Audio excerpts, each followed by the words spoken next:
In this video, we discuss remaining information about osmosis and osmotic pressure.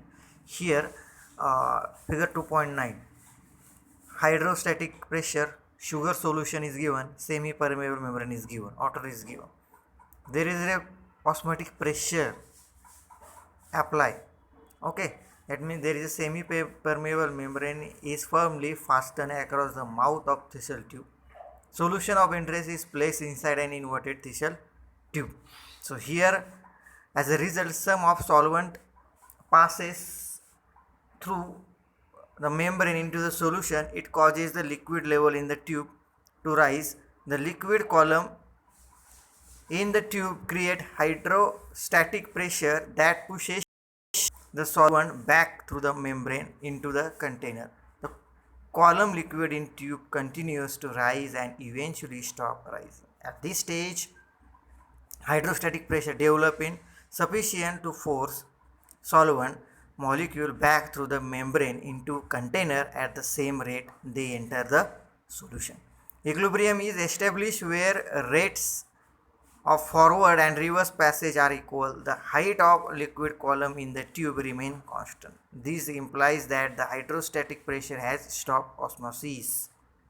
Hydrostatic pressure has stopped osmosis. The hydrostatic pressure that stop osmosis is osmotic pressure. Here symbol for osmotic pressure is pi of the solution. Hydrostatic pressure is equal to H rho G, where H is height of the liquid column, rho is the density of solution, G is the acceleration due to gravity. Here one more point is that about solution: isotonic solution, hypertonic and hypotonic solution. Isotonic solution, there is a two or more solution having same osmotic pressure. Keep in mind, two or more solution having same osmotic pressure is called as isotonic solution.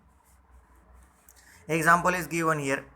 For example, 0.1 molar urea solution and 0.1 molar urea solution and 0.1 molar sucrose solution are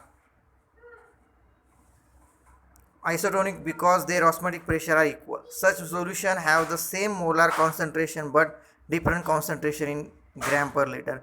If these solutions are separated by semi-permeable membrane, there is a no flow of solvent in either direction. Next, hypertonic and hypotonic solution. If the two solutions have unequal osmotic pressure, if two or more solutions have equal pressure, is called as isotonic solution. But here, when two or more solutions have unequal osmotic pressure, is called as more concentrated solution with higher osmotic pressure, so to be hypertonic solution. The more dilute solution exhibiting lower osmotic pressure is said to be hypotonic solution. For example, here if osmotic pressure of sucrose solution is higher than that of urea solution, the sucrose solution is hypertonic to urea solution and the urea solution is okay. So here next point is that osmotic pressure and concentration of solution.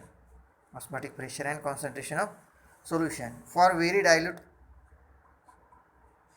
solution, the osmotic pressure follow the equation pi is equal to N2 RT upon V, equation number 2.90, where V is the volume of solution in dm cube containing N2 mole of non-volatile solute.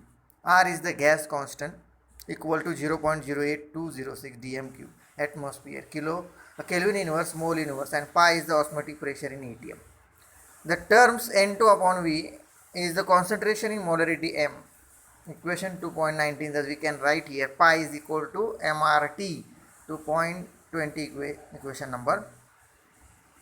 Note that the solute concentration is expressed in molality while calculating osmotic pressure rather than molality. The reason is that osmotic pressure measurement are made at a specific constant temperature. It is not necessary to express concentration in temperature independent until unit like molality. Molar mass of solute from osmotic, thus molar mass of osmotic pressure here. So molar mass of solute and from osmotic pressure. Consider here 2.19 equation pi is equal to N2 into R into T upon V. If the mass of solute in V liters of solution is W2 and its molar mass is M2, then N2 is equal to W2 upon M2. With this value of N2, equation number 2.90 becomes pi is equal to W2 into R into T upon M2 into V. Or we can write molar mass of solute M2 is equal to W2 into R into T upon pi V. Equation number 2.21 here. Okay. So this is the important equation. With the help of this equation, we can calculate the molar mass of solute. Molar mass of solute here given molar mass of solute. So reverse osmosis. As mentioned earlier, osmosis is a flow of solvent through the semi-permeable membrane into solution. The direction of osmosis can be a pressure larger than osmotic pressure. Here diagram is reverse osmosis. Water outlet, fresh water, salt water, semi-permeable membrane, pressure, piston here, and there is a reverse osmosis is happen. That means there is a high flow, high concentration of solute to low concentration of solvent there.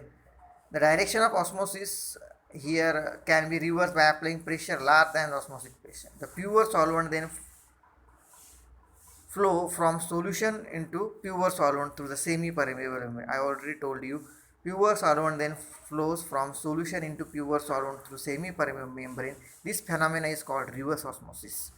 Keep in mind what is the reverse osmosis here. The pure solvent then flow from solution into pure solvent through semi-permeable membrane.